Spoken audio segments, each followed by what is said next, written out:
pesawat baru mengudara 25 detik saat pilot menyadari bunyi aneh dan getaran ganjil. Mereka mengupayakan beberapa cara untuk memperbaiki situasi, tapi tak ada yang berhasil. Lonjakan mesin terus berlanjut dan pesawat baru terbang semenit lebih. Saat mencapai ketinggian 914 meter, kedua mesin mati, pertama yang kanan, 2 detik kemudian yang kiri. Pilot memutuskan kembali ke bandara yang baru saja mereka tinggalkan. Pada saat yang sama, mereka mencoba menyalakan mesin lagi. Sepertinya nggak ada yang berhasil. Awak pesawat memutuskan mengurangi ketinggian, lalu terbang datar. Mungkin cara ini akan menambah kecepatan menggelincir, tapi mereka segera sadar mereka nggak akan mampu sampai ke bandara. Apa pesawat akan jatuh? Saat itulah terjadi keajaiban Gotruda. Pagi sebelumnya penerbangan dimulai seperti biasanya, prosedur prapenerbangan normal, cuaca bagus, awak pesawat adalah 2 pilot berpengalaman, kapten berkebangsaan Denmark berusia 44 tahun dengan pengalaman terbang lebih dari 8.000 jam, dan kopilot berusia 34 tahun dari Swedia dengan pengalaman terbang 3.000 jam. Jadi apa yang bermasalah? Pesawat itu sendiri terbilang baru. Pesawat ini jenis McDonnell Douglas MD-81 yang dijuluki Dana Viking. Terbang pertama kali tanggal 16 Maret 1991. Sampai hari nahas itu, pesawat baru menjalankan tugas selama 9 bulan saja. Ada 122 penumpang dan 7 awak pesawat di atasnya. Penerbangan 751 Scandinavian Airlines adalah penerbangan terjadwal dari Stockholm, Swedia ke Warsawa, Polandia. Dalam perjalanan itu, pesawat harusnya singgah di Copenhagen, Denmark. Pesawat lepas landas dari Stockholm sesuai jadwal, yakni pukul 8:47 waktu setempat. Tapi sampai saat itu, orang-orang yang berada di dalam pesawat telah ditakdirkan nasibnya. Semua itu karena urutan kejadian menakutkan sebelum keberangkatan. Berawal dari malam sebelumnya, pesawat tiba di Stockholm setelah penerbangan dari Zurich. Saat itu pukul 22:09, pesawat bermalam di gate luar. Saat itu dingin, suhu turun sampai 1 derajat Celcius, sedikit di atas titik beku. Situasi memburuk karena hampir 2.700 kg bahan bakar dingin menjadi beku selama penerbangan yang masih tersisa di tangki di kedua sayap. Bahan bakar itu begitu dingin karena pesawat terbang di ketinggian jelajah di mana suhu di luar kabin bervariasi dari minus 52 derajat Celcius sampai minus 62 derajat Celcius. Penerbangan dari Zurich berlangsung sekitar 1 jam 40 menit. Setelah tengah malam, seorang teknisi penerbangan datang mengecek pesawat itu. Pria itu harus membersihkan lumpur salju dari roda pendarat. Jika tidak, dia tidak akan bisa memeriksanya. Sekitar pukul 2 dini hari, saat dia akan pergi, dia melihat es menutupi bagian atas sayap. Sampai pagi hari situasinya semakin memburuk, selapis es bening yang hampir tak terlihat telah terbentuk di atas kedua sayap. Pesawat harus meninggalkan gate sekitar pukul 8:30, 1 jam sebelum keberangkatan. Mekanik yang bertanggung jawab atas pesawat itu melihat es menutupi bagian bawah kedua sayap. Dia ingin memastikan tidak ada es di bagian atas kedua sayap. Dia memanjat tangga dan menaruh satu lututnya di atas sayap, lalu membungkuk ke depan untuk menyentuh bagian depan sayap. Gak ada es, hanya sedikit lumpur salju. Mekanik itu memastikan bahwa saluran masuk udara di salah satu mesin baik-baik saja. Dia gak menemukan apapun yang tidak wajar. Setelah itu, mekanik ini memakai 1.000 liter cairan khusus untuk membersihkan es dari pesawat. Mekanik itu berkonsultasi dengan kapten dan memerintahkan staf untuk membersihkan es di sisi bawah sayap. Bagaimanapun, dia telah melihat es di sana. Tapi tak seorang pun berpikir untuk mengecek ulang keberadaan es bening di bagian atas sayap.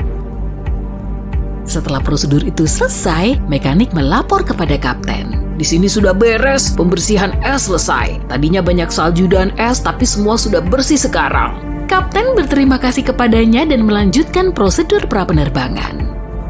Pesawat meluncur di landasan pacu, sistem mesin anti-es dinyalakan dan gak menunjukkan kerusakan apapun, tapi beberapa penumpang kemudian mengklaim mereka melihat es meluncur dari sisi atas sayap ketika pesawat lepas landas. Tapi, pesawat tetap meninggalkan daratan dan terbang ke Stockholm seperti biasa.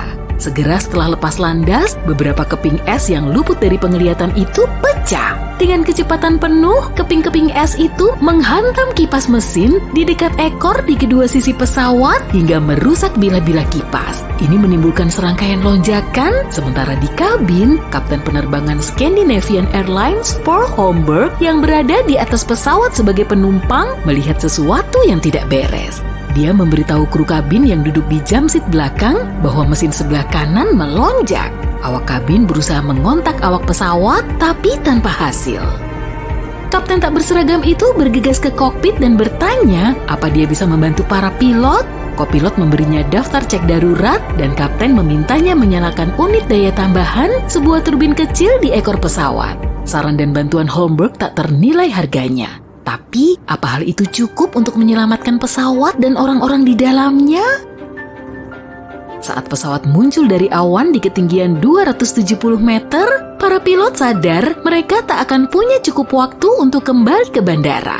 Pendaratan darurat tak bisa dihindari lagi. Kapten yang membantu itu memberi perintah kepada awak kabin dan mereka mulai mempersiapkan penumpang.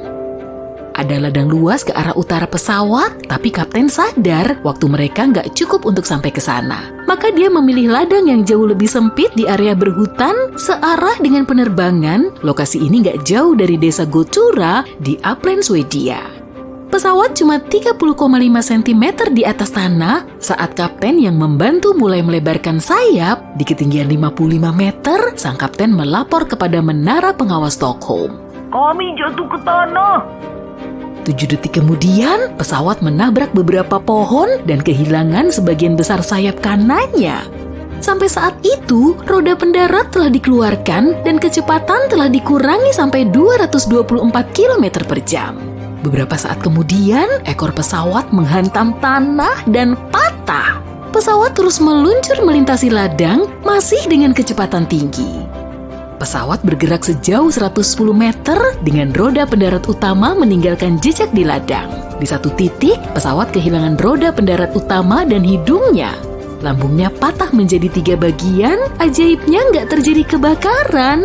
Jika kamu melihat gambar lokasi jatuh, pesawat hancur berkeping-keping dengan bagian-bagiannya berserakan di seluruh ladang.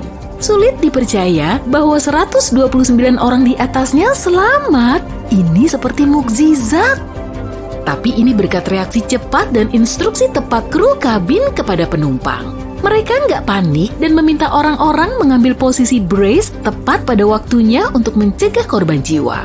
Bahkan yang lebih mengejutkan lagi, hampir semua penumpang kecuali 4 orang keluar dari pesawat sendiri. Nggak heran kecelakaan ini dijuluki keajaiban. Tetapi pesawatnya nggak beruntung. Pesawat berumur 9 bulan itu rusak parah sehingga langsung dihapus dari daftar aset. Semua orang memuji tindakan awak pesawat. Pendaratan itu luar biasa terampil, terutama dalam situasi yang bahayanya meningkat cepat. Kapten sendiri mengakui sedikit sekali pilot yang terpaksa menguji keahlian yang mereka peroleh selama pelatihan, setidaknya hingga tingkat ini. Dia bilang dia bangga dengan awak pesawatnya dan lega karena semua orang selamat. Dan dia nggak pernah kembali menjadi pilot pesawat komersial lagi. Kalau kamu mencium bau amis di rumah dan itu bukan dari makan malam salmonmu yang lezat, maka inilah saatnya untuk memeriksa peralatan listrik. Bau busuk itu bisa berarti kabel kusut, pemutus arus rusak, atau sirkuit kelebihan beban.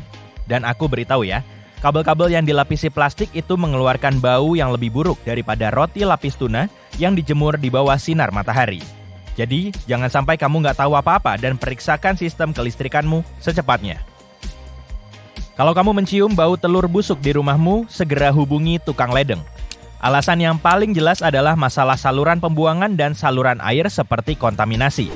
Tapi bau seperti itu juga bisa dihasilkan kalau kamu punya masalah dengan pemanas air. Masalah lain yang mungkin terjadi adalah kebocoran gas. Produsen menambahkan beberapa bahan kimia berbau nggak sedap ke dalam gas alam agar orang bisa menyadari kebocoran gas sekecil apapun saat itu juga. Yang satu ini mungkin nggak semudah menemukan unicorn di Central Park, tapi tetap penting untuk diketahui. Pernahkah kamu mencium bau yang aneh sebelum kompormu menyala? Itu adalah bau karbon monoksida, dan aku beritahu ya, ini nggak main-main. Gas licik ini bisa sangat berbahaya kalau dihirup terlalu banyak, dan bagian terburuknya adalah gas ini sama sekali nggak berbau dan nggak berasa. Aroma aneh yang kamu cium, itu sebenarnya ditambahkan ke dalam gas untuk memberitahumu bahaya sedang mengintai. Jadi, lain kali kalau kamu mencium aroma aneh dari kompor, jangan langsung menganggapnya sebagai sisa lasanya semalam. Gak jarang kita menemukan jamur di rumah kita dimanapun air ada dan terperangkap, seperti kebocoran yang nggak diketahui di dinding. Jamur spora bisa tumbuh sebagai akibat dari bercak lembab ini dan bisa menyebabkan masalah kesehatan yang cukup serius. Kutu busuk sangat menyukai sepatu. Ya, mereka senang bersembunyi di dalamnya, tapi hanya kalau kondisinya tepat. Jadi, kalau kamu punya sepasang sepatu yang hampir nggak pernah kamu pakai, waspadalah. Kutu busuk mungkin saja meringkuk di sana untuk tidur siang yang nyaman. Tapi jangan khawatir, ada trik untuk menjauhkan serangga-serangga itu dari sepatu. Sepatu kulit agak terlalu mulus untuk kutu busuk merayap, jadi kecil kemungkinannya untuk bersembunyi di dalamnya. Sebaliknya, sepatu atletik seperti taman bermain bagi kutu busuk. Semua tekstur dan pola yang menarik membuat tempat persembunyian yang sempurna. Jadi kalau kamu ingin menjauhkan kutu busuk dari sepatu, pakailah secara teratur. Perayap menyeramkan itu nggak suka apapun yang bergerak atau sering diganggu. Dan siapa tahu, kamu bahkan mungkin akan menggencet beberapa dari mereka dalam prosesnya. Ini adalah situasi yang sama-sama menguntungkan. Jadi silakan saja, kenakan sepatu itu dan tunjukkan pada kutu busuk itu siapa yang berkuasa. Kakimu dan kewarasanmu akan berterima kasih untuk itu. Kalau lubang hidungmu diserang oleh bau yang nggak sedap, mungkin ini saatnya untuk memeriksa kasurmu. Penelitian ilmiah terbaru mengungkapkan kasur berusia 7 tahun bisa menyimpan lebih banyak bakteri daripada film fiksi ilmiah yang berlatar luar angkasa. Lebih dari 16 juta unit pembentuk koloni per sentimeter persegi. Itu cukup untuk membuat kita yang paling berani sekalipun ingin tidur dengan pakaian hazmat. Tapi jangan takut, karena ada solusi untuk masalah yang menjijikan ini. Masukkan soda kue, pahlawan tanpa tanda jasa dalam membersihkan peralatan rumah tangga. Cukup taburkan bubuk ajaib ini ke kasur, diamkan selama setengah jam selagi kamu melakukan sesuatu yang menyenangkan, seperti menonton video kucing, lalu sedot debu dengan alat pengisap debu. Tara, tempat tidurmu akan berbau lebih segar daripada ladang bunga aster di musim semi. Jadi jangan biarkan bakteri-bakteri jahat itu menguasaimu. Dan siapa tahu, mungkin kasurmu yang baru saja disegarkan akan menginspirasi beberapa mimpi indah, atau setidaknya menjauhkan mimpi buruk. Pernahkah kamu menyadari handukmu berbau seperti ketiak monster rawa? Ya, itu karena kamu telah menggunakannya terlalu lama. Jangan menjadi penimbun bakteri, gantilah handukmu setelah 3 kali pemakaian. Dan kalau kamu benar-benar ingin mengusir kuman-kuman bau itu, tambahkan sedikit soda kue sesekali. Hidungmu, dan kalau kamu berbagi apartemen, teman sekamarmu pasti akan berterima kasih. Kalau kamar mandimu berbau seperti rawa, bisa jadi itu karena air yang tergenang atau residu kotor di saluran pembuangan. Jangan khawatir, kalau tukang ledeng nggak bisa datang sampai besok, kamu bisa mengatasi baunya dengan menambahkan beberapa tetes minyak esensial favoritmu ke dalam gulungan tisu toilet. Ini nggak akan menyelesaikan masalah, tapi setidaknya kamu nggak akan merasa seperti tercekik. Sekarang ke sikat toilet yang bau. Teteskan deterjen beraroma langsung ke dalam wadahnya atau buatlah wangian DIY sendiri dengan air suling dan minyak esensial. Ini akan menyingkirkan bakteri dan minyak esensial akan menyembunyikan bau tak sedap. Pastikan kamu nggak alergi terhadap minyak yang kamu pilih. Pindah ke mesin pencuci piring. Tahukah kamu bahwa jamur bisa tumbuh di sana? Menjijikan kan? Jalankan siklus panas kering tanpa piring, tapi dengan cuka sebagai gantinya. Pastikan untuk membilas semua bagian dalam termasuk filter dan panel. Dan kalau keranjang peralatan makanmu terlihat sedikit berjamur, rendam dalam deterjen antibakteri yang diencerkan sebelum membilasnya secara menyeluruh. Sekarang, yuk bahas bunyi-bunyian aneh di rumahmu. Bunyi klik dan ketukan di musim dingin atau musim gugur bisa jadi berasal dari pemanas atau radiator. Kalau ada uap yang terkondensasi yang terjebak dalam sistem, cobalah mengosongkan radiator.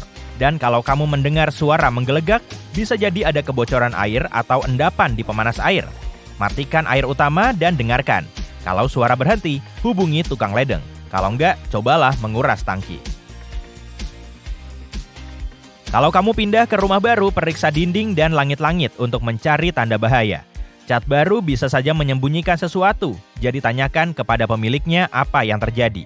Dan jauhi langit-langit popcorn. Gak hanya jelek, tapi itu juga mengandung asbes. Asbes itu seperti semangkuk sup alfabet. Asbes terdiri dari semua serat kristal yang sulit diucapkan. Krisotil, antopilit, termolit, krosidolit, aktinolit, dan amosit. Tapi jangan biarkan nama-nama anehnya menipumu ya. Asbes adalah salah satu bahan yang tangguh. Asbes bisa menahan suhu tinggi, bahan kimia, dan bahkan listrik. Gak heran kalau asbes merupakan bahan bangunan yang populer di masa lalu.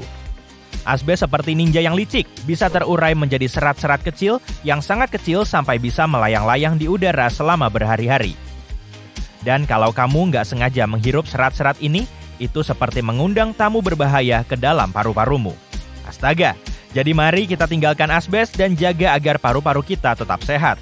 Berhati-hatilah kalau kamu merenovasi rumah tua. Kamu nggak akan pernah tahu apakah kamu akan menemukan lapisan atap asbes yang mengejutkan. Bakteri penyebab bau senang berpesta di bak cuci piring dan saluran pembuangan dapur. Dan jangan lupa sisa-sisa pembuangan sampah, itu seperti prasmanan bakteri. Tapi ada solusi yang menyenangkan untukmu. Sekali seminggu, adakan pestamu sendiri dengan mengundang 6 es batu, 1 sendok makan soda kue, 3 irisan lemon tipis, dan 1 sendok teh pemutih ke tempat pembuangan. Nyalakan musik, nyalakan alat pembuangan dan biarkan es batu tersebut melakukan tugasnya. Setelah pesta selesai, bilas dengan air dingin selama 30 detik dan tara, wastafel yang segar dan bersih. Sofa atau lemari barumu mungkin diam-diam melepaskan gas bau ke udara. Ya, itu benar. Gas-gas ini yang disebut senyawa organik yang mudah menguap alias VOC. Bisa membuat hidung dan tenggorokanmu terasa sangat iritasi. Dan kalau itu belum cukup buruk, gas-gas ini bahkan bisa membuatmu sakit kepala atau merasa pusing. Astaga! Tapi jangan khawatir, aku punya solusinya. Kalau bisa, cobalah membuka beberapa jendela agar udara segar mengalir. Dan kalau kamu sedang mencari perabot atau produk rumah tangga baru, carilah pilihan yang rendah VOC. Hidungmu akan berterima kasih. Ditambah lagi, siapa yang ingin dikelilingi oleh perabotan yang baru? Para pilot nggak bisa makan hidangan yang sama saat sedang bekerja. Bayangin, kamu dalam penerbangan lintas samudra. Pesawat lagi terbang di atas Samudra Pasifik. Pramugari yang menyajikan makan malam. Semua orang menikmati pasta, tapi rasa sausnya kok agak aneh ya? Mungkin itu nggak masalah. Toh, kamu lagi makan di pesawat. Mustahil rasanya kayak masakan koki bintang 5. Waktu berlalu. Oh tidak, kamu benar. Memang ada yang salah dengan makanan itu. Tapi kalau semua penumpang menghadapi masalah yang sama, pasti para pilot juga. Untuk mencegah kedua pilot mengalami gangguan kesehatan, dianjurkan mereka nggak makan hidangan yang sama di waktu bersamaan. Dalam skenario itu, jika satu pilot merasakan sakit, pilot yang satunya bisa mengambil alih. Ini bukan aturan wajib dari Federal Aviation Administration atau lembaga regulator penerbangan sipil di Amerika Serikat, tapi kebanyakan maskapai punya aturan tersendiri tentang ini. Pramugari punya akses ke peralatan tersembunyi kayak stimulator detak jantung, penambah oksigen, alat pemadam kebakaran, dan lakban. Tapi mungkin alat yang paling menarik adalah borgol. Benda ini untuk melindungi penumpang dari penumpang lain dan kadang dari diri mereka sendiri. Ternyata, pramugari punya semua yang dibutuhkan untuk mengatasi pembuat onar. Kacamata hitam penerbang kelihatan keren pas dipakai pilot di film-film. Tapi di dunia nyata, mereka nggak memakai kacamata polarized loh. Pertama, kacamata ini punya efek mengurangi silau. Ini bisa menimbulkan beberapa masalah di kokpit, kayak display LCD melepaskan sinar terpolarisasi. Jadi, para pilot yang berkacamata polarized nggak akan bisa membaca tulisan di display dengan efisiensi 100%. Nggak seharusnya pilot memakai kacamata ini karena alasan keselamatan saja. Bayangin, cahaya silau berasal dari kaca depan pesawat lain, tapi pilot nggak melihat pertanda itu karena memakai kacamata hitam polarized. Pernah melihat lubang di ekor pesawat? Nah, kebanyakan pesawat komersil memiliki lubang ini. Lain kali, kalau kamu naik pesawat, perhatikan lebih cermat ya. Lubang itu punya nama keren loh, Auxiliary Power Unit. dari luar mirip lubang. Tapi sebenarnya itu mesin turbin tersembunyi. Seringnya APU akan tetap mati selama penerbangan. Alat ini akan bekerja saat pesawat mendarat. Mesin ini menyediakan daya bagi lampu-lampu, AC kabin, dan alat-alat elektronika di kokpit. Tapi jangan remehkan kekuatan APU. Mesin ini juga bisa menyediakan daya yang dibutuhkan untuk menyalakan mesin utama loh. Kamu telah nonton video sisi terang dan tahu apa itu APU, pembukaan yang bagus. Sayang, kamu lagi nggak mood buat ngobrol. Kamu cuma ingin naik pesawat, mendarat, dan mulai liburan. Tapi sekali lagi, di atas pesawat cuma ada satu pintu. Kamu ada di akhir antrean. Kenapa umumnya pesawat nggak punya banyak pintu?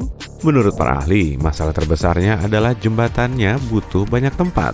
Jika pesawat dimuati dari depan dan belakang, butuh 2 slot. Ini nggak ideal bagi pengelola bandara. Terminal yang baru direnovasi atau dibangun cenderung memiliki 2 tempat boarding dibanding terminal lama. Kita ganti haluan. Yuk, kita masuki kapal pesiar. Di kapal, ada sejumlah lorong tersembunyi dan pintu rahasia loh. Rahasia ini diketahui dari orang dalam. Staf kapal kebanyakan bekerja di area yang sudah ditentukan. Gimana seorang pekerja bisa pergi dari satu tempat ke tempat lain tanpa memakai tangga dan pintu yang dipakai penumpang? Ada sebuah jaringan koridor dan tangga di seluruh kapal yang hanya dipakai kru. Aku serius tentang pintu rahasia itu. Pintu-pintu ini menyatu dengan dinding, jadi nggak terlihat oleh mereka yang nggak tahu di mana letak pintu itu. Mungkin kamu akan menemukannya tanpa sengaja. Ini petunjuknya. Perhatikan dinding-dinding di dekat tangga tamu. Coba bayangin kapal pesiar raksasa sebagai logam yang terapung. Ini membawaku pada fakta seru tentang kabin kapal pesiar. Dinding kapal pesiar bersifat magnetik. Bayangin, kamu bepergian ke beberapa negara di atas kapal pesiar. Pelayaran selama sebulan. Kamu kumpulin magnet bertema destinasi dan menghias kabinmu. Pencipta kapal pesiar sejati tahu keajaiban magnet ini. Jadi, mereka taruh sejumlah kait magnet dalam bagasi mereka. Tips berikut, pakai kait magnetik untuk menambah ruang penyimpanan di kabinmu, gantung pakaian dan aksesori, kartu pos, atau topi.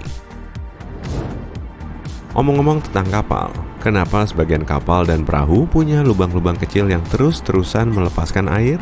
Agar lambung kapal bebas dari air. Seiring waktu, air menumpuk di lambung kapal dan pompa lambung secara otomatis memompa air itu keluar. Kapal nggak punya lampu utama. Dengan lampu utama bisa mencegah kecelakaan. Jika lampu utama membantu di mobil, kenapa nggak dipakai kapal?